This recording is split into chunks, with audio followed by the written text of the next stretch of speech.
إن الحمد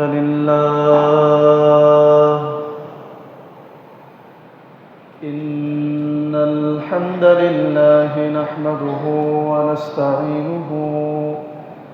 من يهده الله فلا مضل له ومن يضلل فلا هادي له. أشهد أن لا إله إلا الله وحده لا شريك له وأشهد أن محمدًا عبده ورسوله. أما بعد فإن خير الحديث كتاب الله وخير الهدي هدي محمد صلى الله عليه وسلم وشر الأمور محدثاتها وكل بدعة ضلالة وكل ضلالة في النار. মহান আল্লাহ সুবহানাহু ওয়া তাআলার দরবারে শুকরিয়া আদায় করছি। আল্লাহ রাব্বুল আলামিন আমাদের সকলকে দুনিয়ার যাবতীয় ব্যস্ততা দূরে ঠেলে দিয়ে দূর দূরান্ত থেকে একত্রিত হয়ে যথাসময় জুমার সালাত আদায় করতে আসার তৌফিক দান করেছেন। এজন্য আল্লাহ তাআলার দরবারে শুকরিয়া আদায় করে পড়ছি আলহামদুলিল্লাহ। দরুদ প্রেরণ করছি মানবতার মুক্তির দূত রাহমাতাল লিল আলামিন, যিনি আমাদের শিক্ষক, যিনি আমাদেরকে যাবতীয় সামাজিক নৈতিকতা শিক্ষা দিয়েছেন। আমাদের সেই প্রিয় নবী, প্রিয় রাসূল হযরত মুহাম্মাদের উপর আমরা সকলেই বলছি সাল্লাল্লাহু আলাইহি ওয়াসাল্লাম। আমরা আল্লাহ তাআলার কাছে জান্নাতের উঁচু মাকাম প্রার্থনা করছি সেই সকল ভাই বোনদের জন্য যারা আল্লাহর জমিনে আল্লাহর শাসন, আল্লাহর আইন প্রতিষ্ঠিত করার জন্য নিজেদের জীবনকে উৎসর্গ করেছেন। আল্লাহ তাআলা তাদেরকে যেন জান্নাতুল ফিরদাউস দান করেন, বলেন আমিন। এখনো পর্যন্ত যারা আল্লাহর আইন শাসন বাস্তবায়নের জন্য চেষ্টা করে যাচ্ছে, আল্লাহ তাআলা তাদেরকে সহযোগিতা করুন, বলেন আমিন। সম্মানিত উপস্থিতি, আজকের খুতবার আলোচ্য বিষয় আঘাত বা হত্যার পরিণতি। আজকের খুতবার আলোচ্য বিষয় আঘাত বা হত্যার পরিণতি। কেউ যদি কাউকে অন্যায়ভাবে আঘাত করে ফেলে বা হত্যা করে ফেলে, তার শাস্তি কি, পরকালে তার পরিণতি কি হবে, সেই বিষয়ে আমরা সংক্ষিপ্তভাবে আলোচনা করব ইনশাআল্লাহ।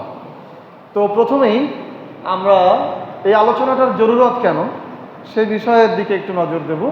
এমনিতেই আল্লাহ তাআলা কোরআনে হত্যা আঘাতের ব্যাপারে অনেক আলোচনা করেছেন। কাজেই আল্লাহ তাআলা যে আলোচনা করেছেন, যে ওয়াজ করেছেন, সেটা আমাদেরও একটু রিপ্লাই করা দরকার, মানুষের সামনে উপস্থাপন করা দরকার। এটা একটা জরুরি বিষয়। আরেকটি বিষয় হচ্ছে বাংলাদেশে হত্যাকাণ্ডের যে প্রবণতা, এইটা যদি আমরা একটু জরিপ দেখি তাহলে এই খুতবা দেওয়াটা জরুরি। তো আমরা প্রথমেই বাংলাদেশে হত্যাকাণ্ডের একটা জরিপ শুনব। বাংলাদেশে প্রতিনিয়ত ঘটে চলা হত্যাকাণ্ডের ব্যাপারে একটা জরিপ চালিয়েছে বাংলাদেশ পুলিশ সদর দপ্তর। তাদের তথ্য অনুযায়ী তারা বলেছেন 2026 সালের প্রথম 2 মাসে খুন হয়েছে 605 জন। 2026 সালের প্রথম 2 মাসে বাংলাদেশে খুনের ঘটনা ঘটেছে 605 জন। আর প্রথম 3 মাসে খুনের মামলা নথিভুক্ত হয়েছে, অর্থাৎ মামলা হয়েছে পুলিশের কাছে 915টি। তাহলে 605 জন খুন হয়েছে আর 915টি খুনের মামলা হয়েছে, যা গড়ে প্রতিদিন 10টিরও বেশি। এই জরিপ প্রকাশ করছে, এই জরিপের তথ্য মতে বাংলাদেশে প্রতিদিন 10টারও বেশি খুন হয়। সারা বাংলাদেশে গড়ে 10টারও বেশি খুন হয়, মানুষ নিহত হয়। এটা কি সহজ ব্যাপার? যদিও পুলিশ সদর দপ্তরের জেনারেল প্রধান ওনারা যখন এই জরিপ প্রকাশ করেছেন যে বাংলাদেশে 605 জন খুন হয়েছে 2 মাসে, তারপরও ওনারা বলেছেন যে এটা একটা স্বাভাবিক ব্যাপার। 605 জন খুন হয়ে গেল, তারপরেও বলেছেন এটা একটা স্বাভাবিক ব্যাপার। তার মানে এরকম খুন সবসময় চলে, কাজে এটা নিয়ে উদ্বিগ্ন হওয়ার কোনো কারণ নেই।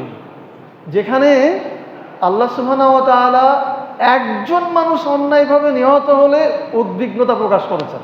কজন? একজন। সেখানে 605 জন মানুষ খুন হয়ে গেল, তারপরেও আইন শৃঙ্খলা বাহিনী বলছে এটা নিয়ে উদ্বিগ্ন হওয়ার কোনো কারণ নেই। আল্লাহ সুবহানাহু ওয়া তাআলা বলছেন, মান ক্বাতালা নাফসান বিগাইরি নাফসিন আও ফাসাদিন ফিল আরদ ফাকান্নামা ক্বাতালান নাসা জামিআ। পৃথিবীতে ফাসাদ সৃষ্টি করা ব্যতীত বা কাউকে হত্যা করা ব্যতীত কোনো মানুষকে, সাধারণ মানুষকে অন্যায়ভাবে হত্যা যে করলো বা কাউকে কেউ নিহত হলো, অন্যায়ভাবে খুনের শিকার হলো, সেটা যেন গোটা মানব জাতিকে হত্যা করে ফেলা হলো। সূরা মায়েদা আয়াত নম্বর 32। তাহলে একজন মানুষকে অন্যায়ভাবে হত্যা করা আল্লাহর নিকট গোটা মানব জাতিকে হত্যা করে ফেলার সমান। কি ভয়াবহ ব্যাপার! আল্লাহ বলছেন একজন যদি নিহত হয় তাহলে সারা পৃথিবীর মানুষই যেন নিহত হয়ে গেল। আর আমাদের ধারণা 605 জন খুন হয়ে গেছে, তবু এটা কঠিন কিছু নয়। তো এই ধরনের ধারণা থেকে আমাদের বের হয়ে আসা দরকার। 605 জন দরকার নেই। আমার নিজস্ব একজন যদি খুন হয় তাহলে আমার কেমন লাগবে? যিনি পুলিশ সদর দপ্তরে আছেন তার নিকট যদি কেউ খুন হয় তার কেমন লাগবে? তো আমরা যদি বলি এটা স্বাভাবিক ব্যাপার, তাহলে ওই যে যাদের আত্মীয় স্বজন নিহত হলো তাদের হৃদয়ে আঘাত লাগে যে আমার উপার্জনক্ষম সন্তান খুন হলো, স্বামী খুন হলো, আমার বাবা খুন হলো। আর এটা একটা স্বাভাবিক ব্যাপার, এটা দুঃখজনক। তো যাই হোক, জরিপ শোনালাম এই জন্য যে আমাদের দেশে গড়ে প্রতিদিন 10 জন খুন হচ্ছে। এটার প্রতিকার হওয়া দরকার না? আমরা কি চাই যে আমাদের দেশে প্রতিদিন 10 জন খুন হোক? চাই। কারণ আজকে অন্য জায়গায় হচ্ছে, কালকে তো আমার এখানেও হতে পারে। তো প্রথমে আমরা জানবো আঘাত বা হত্যার কারণ সম্পর্কে। কারণ ও প্রতিকার, কি কি কারণে সাধারণত হত্যাকাণ্ড ঘটে। তো আমাদের দেশে বা আমাদের সমাজে অনেক কারণেই হত্যাকাণ্ড ঘটে। সবগুলো তো আর বিস্তারিত বলা সম্ভব না, আমরা সংক্ষিপ্ত কয়েকটি বলবো। তার মধ্যে 1 নম্বর হচ্ছে সম্পত্তি নিয়ে বিরোধ। সম্পত্তির বিরোধে হত্যাকাণ্ড বা সম্পত্তি নিয়ে বিরোধের কারণে হত্যাকাণ্ড। অনেক সময় দেখা যায় ভাইয়ে ভাইয়ে, চাচা ভাতিজায় বা শরিকের মধ্যে সম্পত্তি নিয়ে বিরোধ হয়। এটা নিয়ে ঝগড়া ফাসাদ বা শত্রুতার এক পর্যায়ে এক পক্ষ আর এক পক্ষকে বা একজন আর একজনকে হত্যা করে ফেলে। এইটা বাংলাদেশে একটা মানে হত্যার যে বহুবিধ কারণ রয়েছে তার মধ্যে অন্যতম একটি কারণ। তো এর প্রতিকার হচ্ছে এই, আমরা খুব সংক্ষেপে যাব একটা নির্দিষ্ট জায়গায় যাওয়ার জন্য। প্রতিকার হচ্ছে প্রথমত আমাদের উচিত সম্পত্তি যার যতটা হক, ভাইয়ের হক, বোনের হক, শরিকের যা হক আছে এটা যথাযথভাবে দিয়ে দেওয়া, যাতে এটা নিয়ে কোনো দ্বন্দ্বের সৃষ্টি না হয়। কারণ আমরা যতই অন্যের সম্পত্তি নিজের করে রাখতে চাই, এটা আসলে থাকবে না। এটা আমার প্রজন্মে হোক, পরবর্তী প্রজন্মে হোক, এটা চলে যাবে, কিন্তু এই পাপের ভারটা আমার থেকে যাবে। এই জন্য সম্পত্তি গ্রাস করাটা অনুচিত কাজ। আমি হাদিস পড়ে বহুবার পড়েছি, গতকাল রাতেও পড়েছি।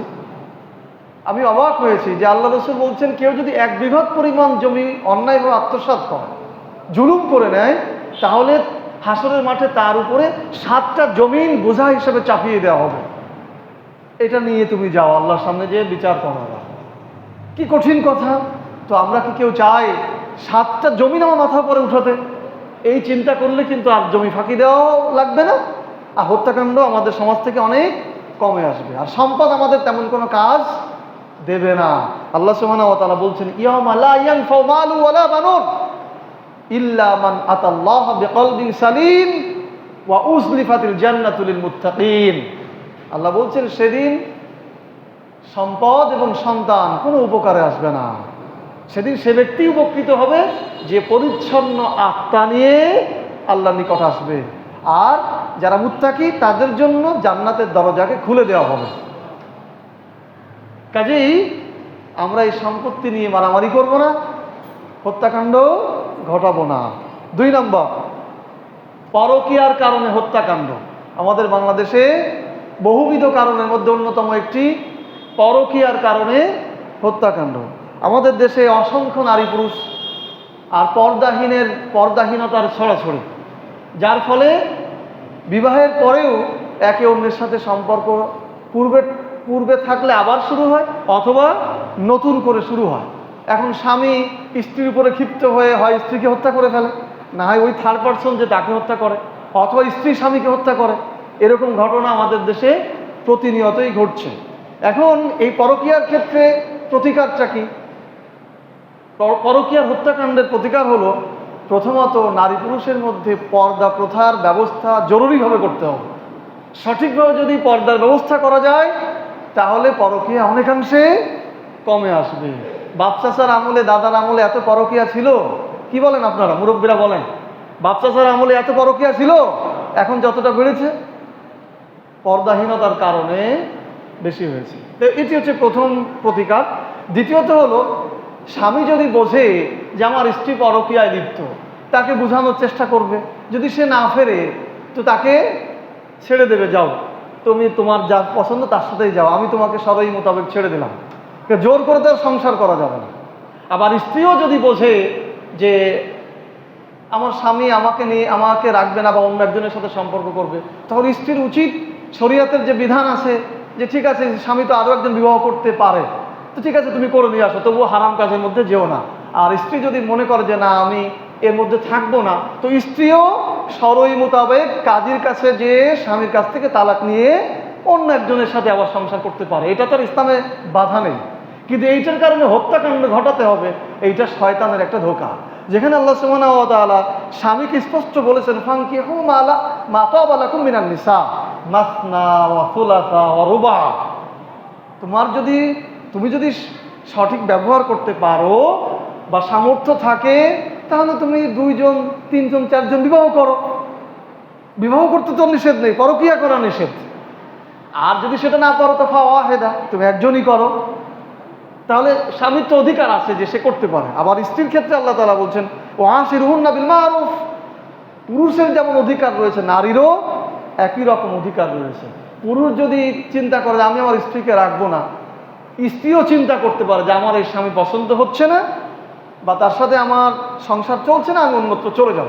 সবাই মোতাবেক সে চলে যেতে পারে। রসুলের সময় এরকম স্পষ্ট বিষয় রয়েছে। বারিরা রাদিয়াল্লাহু তাআলা আনহার এরকম একটি ঘটনা রয়েছে, উনি ওনার স্বামীর কাছ থেকে তালাক নিয়েছিলেন। কাজে ইসলামে এগুলি সহজ। এই সহজ বিষয়কে কঠিন করার কোনো দরকার নেই, হত্যাকাণ্ড ঘটানোর কোনো প্রয়োজন নেই। 3 নম্বর কারণ হচ্ছে রাজনৈতিক আধিপত্য বিস্তারের কারণে হত্যা। আমরা আলোচনার বিষয় হচ্ছে আঘাত বা হত্যার পরিণতি।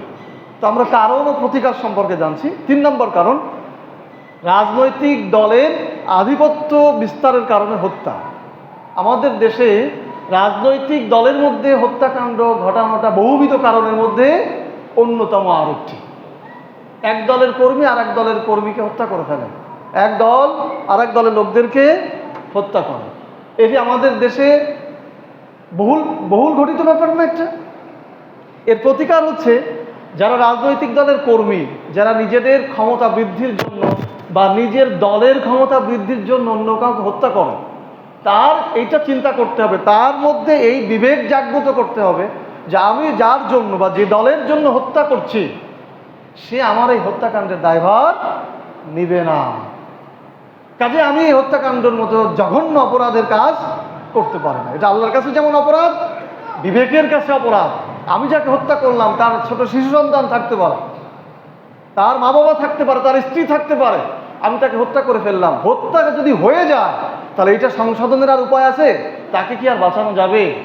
এই উপলব্ধি যদি প্রত্যেক রাজনৈতিক দলের কর্মীর মধ্যে জাগ্রত হয়, তাহলে রাজনৈতিক দলের আধিপত্য বিস্তারে হত্যাকাণ্ড কম হবে। এই রাজনৈতিক দলের কর্মীদের মনে রাখতে হবে, বিচার শুধু পৃথিবীতেই শেষ নয়, আরও একটা বিচার অপেক্ষা করছে। হাসরের মাঠে যখন বিচার শুরু হবে, তখন এই সমস্ত নেতা যারা, তারা তাদের অনুসারীদের পরিচয় ভুলে যাবে, তারা অনুসারীদের মনেই রাখবে না, সেখানে তারা তাদেরকে অস্বীকার করবে। আল্লাহ সুবহানাহু ওয়া তাআলা সতর্ক করার জন্য বলেছেন, ওরা আউল আযাব, এই সকল নেতারা যখন আযাব প্রত্যক্ষ করবে ওয়াতাকাত্তাআত বিহিমুল আসবাব, তখন তাদের অনুসারীদের সাথে সম্পর্ক ছিন্ন করবে। ওয়াকাল আল্লাযীনা ইত্তাবাউ লাউ আন্না লানা কাররাতান ফানাতাবাররা মিনহুম কামা তাবাররাহু মিন্না। তখন অনুসারীরা বলবে যে হায়, আমরা যদি দুনিয়াতে আরেকবার যেতে পারতাম, দুনিয়াতে যদি আরেকবার যেতাম, তাহলে আজকে আমাদের নেতারা যেমন আমাদের সাথে সম্পর্ক ছেদ করলো, দুনিয়াতেও আমরা এদের সাথে সম্পর্ক ছেদ করে ফেলতাম। তাহলে সূরা বাকারা নম্বর 166 167। তাহলে আমাদের রাজনৈতিক দলের কর্মী আমরা যারা আছি, যে দলেরই হই না কেন, আমরা যে অন্য দলের কর্মীদের হাত পা ভেঙে ফেলি, কেটে ফেলি, মাথা ফাটিয়ে দিই, এরপরে হত্যাকাণ্ডের মতো ঘটনা ঘটায়, এটা আমাদের দেশে আমরা অনেক দেখেছি। তো এই রাজনৈতিক দলের কর্মীদের যদি চিন্তা আসে যে আমার নেতারা আমার কোনো কাজ করে দেবেন, আমাকে ভুলে যাবে, বাস্তব উদাহরণ তো বাংলাদেশে রয়েছে। পুলিশরা নেতাদের কথাই গুলি করেছে, তাদের ঊর্ধ্বতন দায়িত্বশীলদের কথাই গুলি করেছে না আগস্টের সময়, জুলাইয়ের সময়। এখন তো সেই পুলিশদেরই বিচার হচ্ছে, ফাঁসির অর্ডার হচ্ছে। নেতারা কি এসে বলছে যে না, একে ফাঁসি দিও না, এই কথা বলছে নাকি? এটা বাস্তব উদাহরণ রয়েছে। সুতরাং আমরা যারা রাজনৈতিক কর্মী রয়েছি, আমাদের এই ব্যাপারে অবশ্যই সতর্ক হতে হবে। সামনে তো পরিণতির কথা আসতেছে, বলবো ইনশাআল্লাহ। 4 নম্বর, বাংলাদেশের হত্যাকাণ্ডের কারণ ও প্রতিকার বলছি। ইসলাম ব্যতীত অন্য ইজম বা মতবাদ দিয়ে রাষ্ট্র শাসন পরিচালনা করার জন্য হত্যাকাণ্ডের ঘটনা বেশি ঘটছে। ইসলাম ব্যতীত অন্য কোনো ইজম বা মতবাদ, এগুলো দিয়ে রাষ্ট্র শাসন পরিচালনার জন্য হত্যাকাণ্ড বেশি ঘটছে। ইসলাম ব্যতীত অন্য ইজম বা মতবাদ, যেমন গণতন্ত্র, সমাজতন্ত্র, এই জাতীয় যে ধরনের মতবাদ আছে, এইগুলো দিয়ে রাষ্ট্র শাসন পরিচালনা করতে যে আমাদের বিভিন্ন রাজনৈতিক দলের প্রয়োজন হয়। গণতন্ত্রের শর্তই হচ্ছে, নির্বাচনের শর্তই হচ্ছে বহু রাজনৈতিক দল থাকতে হবে। যারা রাষ্ট্রবিজ্ঞান পড়েছেন তারা দেখবেন নির্বাচনের শর্ত বহু দলের নির্বাচনে অংশগ্রহণ করতে হবে, অথবা গণতন্ত্রের শর্ত বহু দল থাকতে হবে। তো এই ইজমগুলো এসে আমাদের মধ্যে বহু দল তৈরি করে দিয়েছে, আমার অমুক দল, আমার অমুক দল, আমার অমুক দল, কিন্তু সবাই মুসলিম। এই যে বহু দলে বিভক্ত হওয়ার কারণে এক দল আর এক দলের লোকদেরকে হত্যা করছে। আমি এই দল করি, তুমি ওই দল করো, এই বলেই আর এক দলের লোককে কি হত্যা করছে, কিন্তু মূলত মুসলিম আর এক মুসলিমকেই হত্যা করছে। তো এইভাবেই মূলত এই মতবাদ বা ইজমগুলো এসে আমাদের মুসলিমদের মধ্যে দলভেদ করে দিয়েছে। আর ও মনে করতেছে আমি এই দল করি, ও ওই দল করে, সুতরাং ওর সাথে কোনো সম্পর্ক নেই, মিছিলের সামনে পড়লেই কোপ দেবো। বাস্তবতাটা এরকম না? বা মারবো, ধরবো, এইরকম অবস্থাই তো নাকি? তাহলে এই ইজমগুলোই এসে আমাদের মধ্যে দলভেদ সৃষ্টি করেছে এবং হত্যাকাণ্ডের ঘটনাগুলো বেশি ঘটাচ্ছে। এর প্রতিকার কি? মুসলিমদের মধ্যে এই যে অনেক ইজম এসে আমাদের মধ্যে যে দলভেদ তৈরি করলো, এর কারণে যে হত্যাকাণ্ড ঘটছে, এর প্রতিকার হলো মুসলিমদের উম্মাহ কনসেপ্ট আসতে হবে। মুসলিমদের উম্মাহ কনসেপ্ট মানে উম্মাহ ধারণা, এক জাতির ধারণা। সারা পৃথিবীতে অনেক জাতি রয়েছে, তার মধ্যে উল্লেখযোগ্য জাতি হচ্ছে মুসলিম, মুশরিক, ইয়াহুদি, খ্রিস্টান। মুসলিমদের এই কনসেপ্ট অর্থাৎ এই ধারণাই আসতে হবে যে আমি মুসলিম, আমরা মুসলিম, নাহনু মুসলিম। সারা পৃথিবীর মুসলিম এক জাতি, এক দল, আমাদের অন্য কোনো দল নেই, আমাদের অন্য কোনো ইজম মতবাদের দরকার নেই। আমি অন্য কোনো দলের কর্মী নই, আমি ইসলামের কর্মী। আমি অন্য কোনো আদর্শ প্রতিষ্ঠিত করব না, আমি ইসলামের আদর্শ প্রতিষ্ঠিত করব। আমি অন্য কোনো নেতার অনুসারী হব না, আমি মুহাম্মদ সাল্লাল্লাহু আলাইহি সাল্লামের অনুসারী হব। এই চিন্তা, এই কনসেপ্ট যদি ভেতরে প্রবেশ করে, তাহলে কিন্তু এই দলগুলো আমাদেরকে ভাগাতে পারবে না। এই দলগুলো মূলত করেছে ইহুদি, খ্রিস্টান, ব্রিটিশেরা, যাতে মুসলিমদের মধ্যে দলভেদ তৈরি হয়। তো মুসলিমদের মধ্যে এই কনসেপ্ট যদি থাকে, ওয়াতাসিমু বিহাবলিল্লাহ জামিআ ওয়ালা তাফাররাকু, তোমরা আল্লাহর রজ্জুকে ধারণ করো একবার দৃঢ়ভাবে, নিজেদের মধ্যে পৃথক হও না, দলভেদ করো না। এই যে আল্লাহ তাআলার একটি মূল নীতি, এই জায়গায় যদি আমরা ফিরে আসি, তাহলে কিন্তু আমাদের মধ্যে দলভেদ থাকবে না এবং হত্যাকাণ্ডও সংগঠিত হবে না। তো এটাই হচ্ছে মূল বিষয়, যে আমরা পৃথিবীর সকল মুসলিম আমরা যারা রয়েছি, আমরা এক জাতি। আমাদের শত্রুতা হবে ইয়াহুদিদের সাথে, আমাদের দলভেদ হবে, শুনতেছেন আপনারা? আমরা মুসলিম একটা জাতি, দল, সারা পৃথিবীর মধ্যে একটা দল, তার নাম কি? মুসলিম।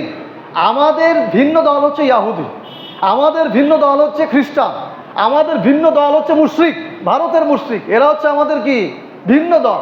ওদের সাথে আমাদের প্রতিবাদ হবে, ওদের সাথে প্রতিরোধ হবে, ওদের সাথে যুদ্ধ হবে, সংগ্রাম হবে, ওদের সাথে হত্যাকাণ্ড ঘটবে, যা হবে কি ভিন্ন দলের সাথে। ওরাও কিন্তু এটাই মনে করে, ইহুদিরা মারছে, খ্রিস্টানরা মারছে, মুশরিকরা মারছে, কেন? ওরা মনে করে মুসলিমরা আলাদা একটা দল। আমাদের এই ধারণায় আসতে হবে, আমাদের মধ্যে এরকম আওয়ামী লীগ, বিএনপি, জামাত, জাসদ, বাসদ, এনসিপি ইত্যাদি ইত্যাদি কোনো দল থাকবে না। আমরা মুসলিম, আমরা কি মুসলিম। আমাদের দলাদলি হবে কার সাথে?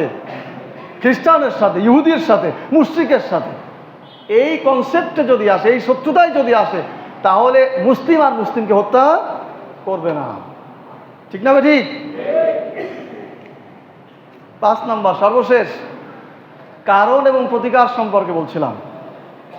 ব্রিটিশি আইন ও আধুনিক আইনে বিচার করার কারণে বাংলাদেশে হত্যাকাণ্ডের ঘটনা বেশি ঘটছে। আশেপাশে উকিল ভাই কয়েকজন আছেন বোধহয়, আপনারা কেউ এরকম কিছু ভাববেন না, যেটা সঠিক সেটাই বলা প্রয়োজন। ব্রিটিশি আইন বা আধুনিক আইনে বিচার করার কারণে হত্যাকাণ্ডের ঘটনা বেশি ঘটছে। তার কারণ কি? ব্রিটিশের আইনে মামলা একবার করলে এই মামলা চলবে 30 বছর। কত বছর? 30 বছর। বাবা হত্যার শিকার হয়েছে বা দাদা হত্যার শিকার হয়েছে, বাবা মামলা করেছে, সেইটা সন্তানও কি চালাচ্ছে, এরকম হয় না? দীর্ঘ সূত্রিতার কারণে এই মানসিকতা পরিবর্তন হয়ে যায়। এমনও ঘটে যে হত্যাকাণ্ডের 3 মাস 6 মাস পরে, প্রকাশ্যে হত্যা করেছে, জানে সবাই যে সে হত্যা করেছে, 3 মাস 6 মাস পরে সে জামিনে ঘুরে বেড়ায় কি না? এরপরে যার বাবাকে হত্যা করা হলো তার মনে প্রতিশোধের আগুন জ্বলে না? প্রতিশোধের আগুন জ্বলে কি না? সে যখন চিন্তা করলো, মামলা করলাম, পুলিশে ধরে নিয়ে গেল, কিছু হলো না, যা বিচার আমিই করে ফেলবো, আমিও হত্যা করে ফেলবো, আমাকে এতিম করেছে আমিও করবো, এরকম প্রতিশোধের চিন্তা মাথার মধ্যে ঢোকে কি না? এই সুযোগটা তো দিল এই প্রশাসন, সুযোগটা দিল এই আইন, এই ব্রিটিশি আইনি ব্যবস্থা। তো এভাবেই হত্যাকাণ্ডের ঘটনাগুলো বেশি ঘটছে। তাহলে মৌলিক কথা হলো, ব্রিটিশি আইন দীর্ঘসূত্রিতার কারণে, হত্যাকাণ্ডের বিচার যথাযথ না হওয়ার কারণে আমাদের দেশে হত্যাকাণ্ডগুলো বেশি ঘটছে। এখন প্রতিকার কি? ব্রিটিশি আইন যে আমাদের হত্যাকাণ্ড বেশি ঘটাচ্ছে, প্রতিকারটা কি? প্রতিকার হচ্ছে এই ব্রিটিশি আইনকে বাতিল করে দিতে হবে। আর করবে কারা? ব্রিটিশি আইন বাতিল চাবে কারা? মুসলিমরা চাবে।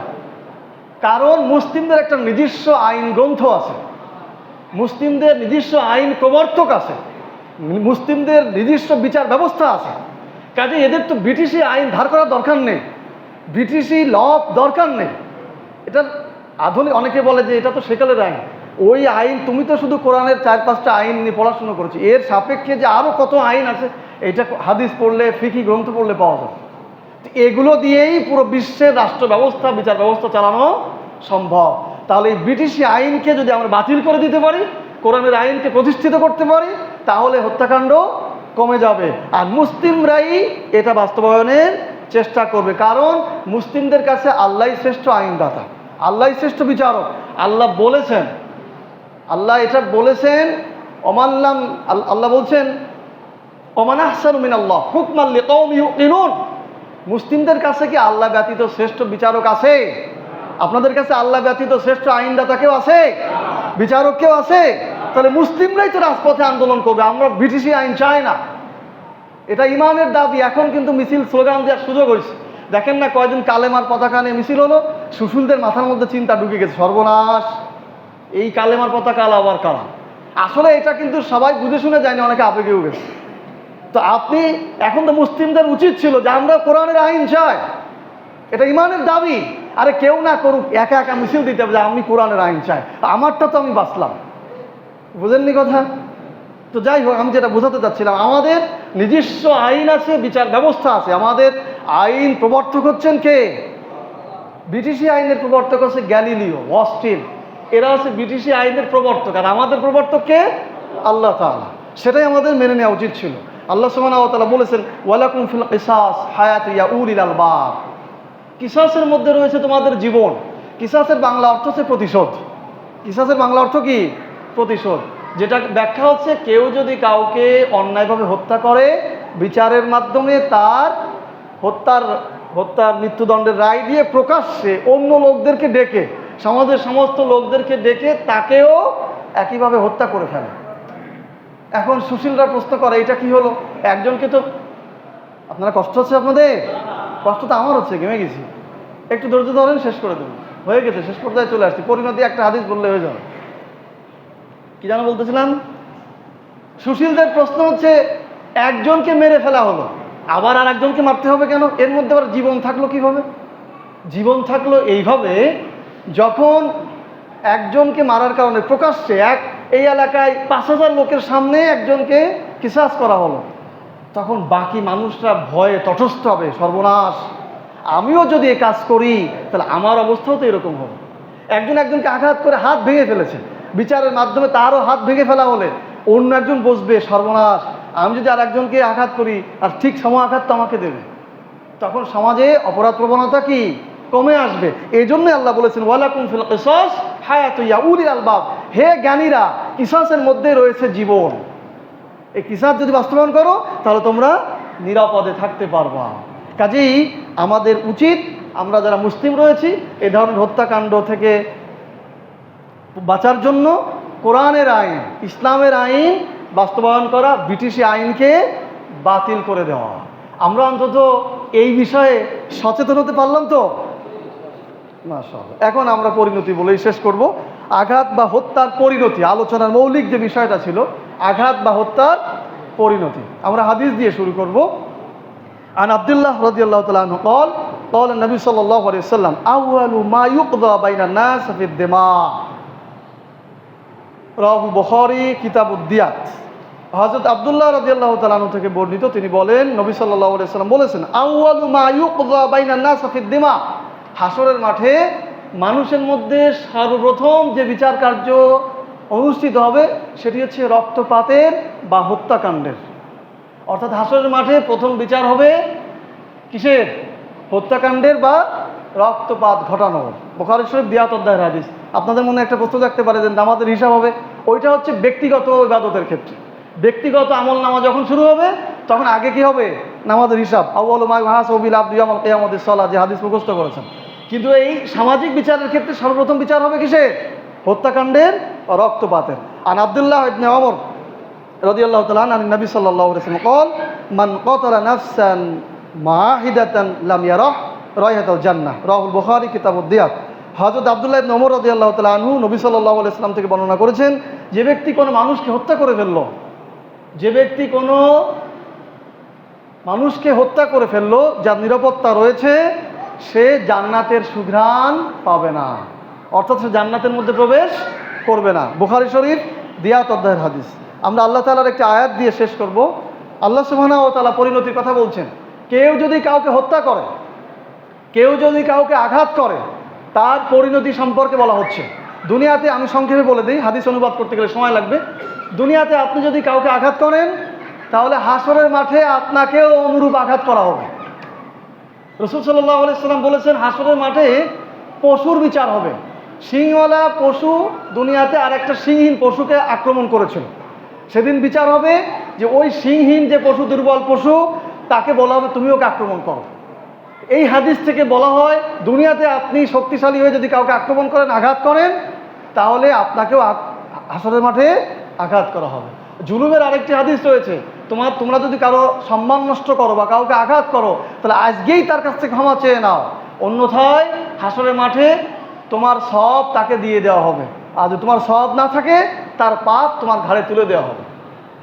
কি ভয়ঙ্কর কথা! এই জন্য এরকম আঘাত বা হত্যা থেকে আমাদের বিরত থাকতে হবে। আর আল্লাহ সুবহানাহু ওয়া তাআলা বলছেন ইয়া আইয়ুহাল্লাযীনা আমানু লা তাকুলু আমওয়ালাকুম বাইনাকুম বিল বাতিল ওয়া লা তাকতুলু আনফুসাকুম ওয়া মান ইয়াফআল যালিকা উদওয়ানা ওয়া যুলমান ফাসাওফা নুসলিহি নারা ওয়া মান ইয়াফআল ইয়া আইয়ুহাল্লাযীনা আমানু লা তাকুলু আমওয়ালাকুম বাইনাকুম বিল বাতিল, হে বিশ্বাসীরা, তোমরা একে অন্যের সম্পদ জোর করে দখল করো না। ওয়া লা তাকতুলু আনফুসাকুম, আর নিজেরা হত্যাকাণ্ড সংগঠিত করো না। ওয়া মান ইয়াফআল যালিকা উদওয়ানা ওয়া যুলমান, কেউ যদি সীমালঙ্ঘন করে, এই কাজ করে, ফাসাওফা নুসলি নারা, অচিরেই তাকে জাহান্নামের মধ্যে ফেলে দেওয়া হবে, অচিরেই তাকে জাহান্নামের মধ্যে ফেলে দেওয়া হবে। সূরা নিসা আয়াত নম্বর 29-30। তাহলে হত্যাকাণ্ড বা আঘাতের পরিণতি হচ্ছে হাসরের মাঠে আঘাতের অনুরূপ আঘাত পেতে হবে। আর যদি হত্যা করে ফেলে কেউ, তাহলে তার জন্য জাহান্নাম নিশ্চিতভাবে হবে। আল্লাহ সুবহানাহু ওয়া তাআলা এটা বলেছেন। সুতরাং আমাদের উচিত অন্যায়ভাবে কাউকে আঘাত থেকে বিরত থাকা এবং হত্যাকাণ্ড থেকে বিরত থাকা। আল্লাহ তাআলা আমাদেরকে তৌফিক দান করেন, বলেন আমিন। সবাই জোরে আমিন। জি, সুবহানাকাল্লাহুম্মা